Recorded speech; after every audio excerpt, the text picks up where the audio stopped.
Today, Nolan Auerbach White announces a settlement of their client's case against Johnson & Johnson and its subsidiary Sios for $184 million. There also was a related criminal fine paid of $85 million.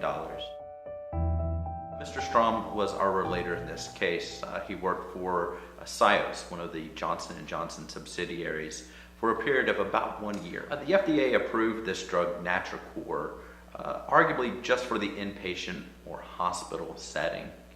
But according to Mr. Strom, the company quickly decided to expand that market beyond its label to include the outpatient setting. You know, what we're about is making companies do the right thing.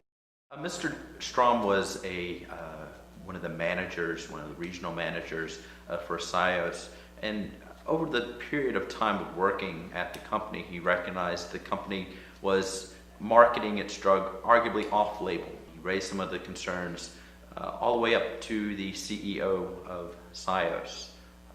He recognized a full year after he left the company that some of his concerns were left unaddressed and the problems continued.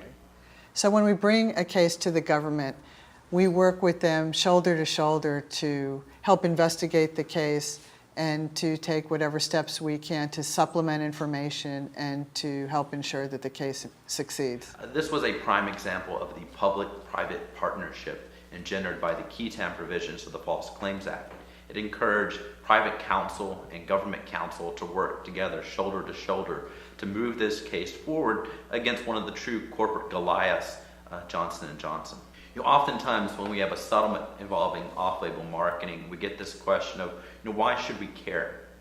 If a prescriber is allowed to prescribe a drug for both an on-label and an off-label use, why should we care that the company off-label markets the drug?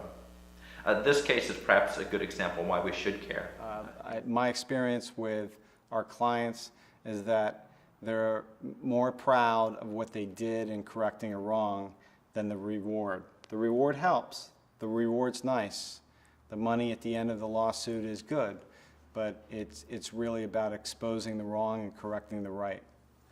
I get to call many times the client to say, your case has settled.